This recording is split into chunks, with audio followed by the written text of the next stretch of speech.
व्यास कपूर जी, पंचकुला, हरियाणा से। पूज्य महाराज जी, आपके चरणों में कोटि कोटि प्रणाम। महाराज जी, मेरी आयु 76 वर्ष है।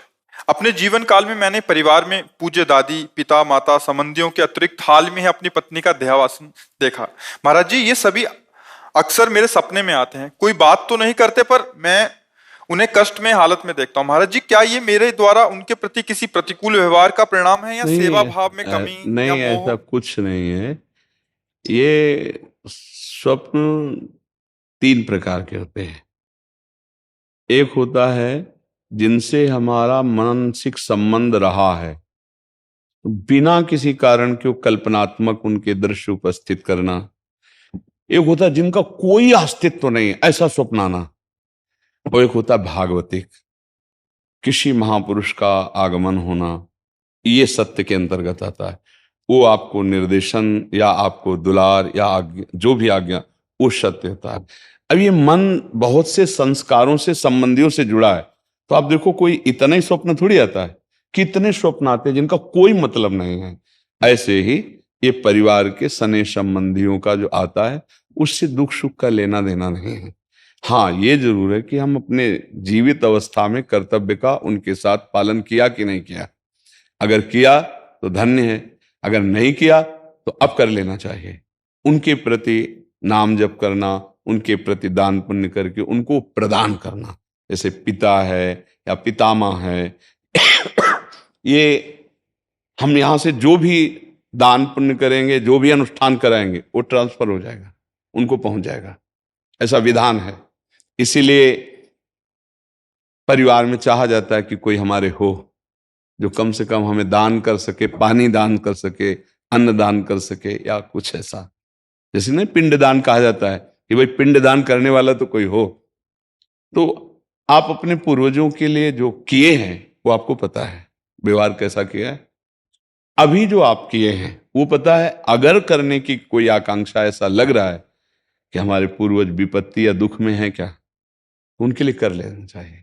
श्रीमद् भागवत का संस्कृत से अनुष्ठान कराना, गौ ब्राह्मण संतों की भोजन आदि करा करके वो सब दान उनको कर देना, मंत्रों का जप करना या नाम का जप करके कीर्तन करा के उनको प्रदान कर देना। इससे उनका मंगल, जहां भी होंगे, जिस योनि में जहां भी, उनका उत्थान होने लगेगा, उनकी उन्नति होने लगेगी। ऐसा। और खास भगवान या भगवान के भक्तों के सिवा स्वप्न में जो कुछ, सब मिथ्या ही होता है। जैसे आप स्वप्न में देखते हैं मैं ये कर रहा हूं, मैं ये कर रहा हूं, तो कुछ होता है क्या? कुछ नहीं होता। अब लोग उसी में फंसा देते कि इस स्वप्न का क्या मतलब हो सकता। कुछ नहीं हो सकता, स्वप्न है। राजा जनक जी एक बार सैया में पड़े सोए और स्वप्न देखला कि हमारा सारा राज्य छिन गया और मैं एक भिखारी बन गया और बहुत भूख लगी है। अब मांगे तो थोड़े से चावल और दाल मिला, तो मटकी में, मिट्टी के पात्र में उन्होंने लकड़ी बीन करके खिचड़ी पकाई। और वो पक्के तैयार होने वाली थी, दो सांड आए लड़ते हुए, ऐसे लड़े कि पूरा बिखर गए। और भूख से व्याकुल, अरे ये क्या, ऐसे कि पूरा मेहनत किया हुआ सब भोजन, और आंख खुली तो महाराज जनक का सत्याग्रह। तो उनका ये सत्य कि वो सत्य, जो अभी जनक भूखा डोल रहा था, भीख मांगा और वो चावल दाल पका रहा था, वो जनक सत्य या ये सत्य? क्योंकि उस समय ये सत्य नहीं था, इस समय वो तो सत्य कौन है? अब उनके सभा में बड़े बड़े ज्ञानी महात्मा बैठते, तो आकर प्रश्न किया, ये सत्य कि वो सत्य?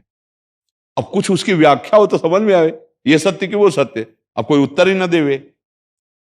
तो जब ये बात अष्टावक्र जी को पता चली, तो सभा में नवीन अवस्था थी, सभा में आए और जनक जी से बात की। जनक जी ने पूछा कि ये सत्य कि वो सत्य? तो उन्होंने कहा, ना ये सत्य ना वो सत्य। उमा कहूं मैं अनुभव अपना, सत हरि भजन जगत सब सपना। सपना तो सपना है ही, जागृत भी सपना है, सत्य है हरि नाम। तो आप ये समझ लीजिए, ज्यादा उस पर विचार मत कीजिए।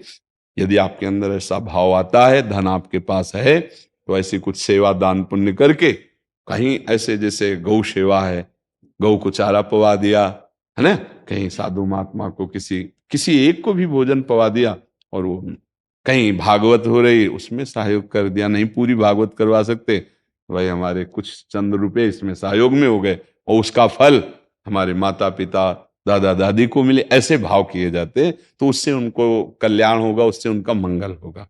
खुद नाम जप करे, मान लो एक बार एक माला में 108 नाम होते हैं, और 108 नाम जप करके हमने दे दिया कि हमारे बाप को प्राप्त हो, हमारे बाबा को प्राप्त हो, हमारी माँ को प्राप्त हो, तो उनको प्राप्त हो जाएगा, उनकी उन्नति होगी।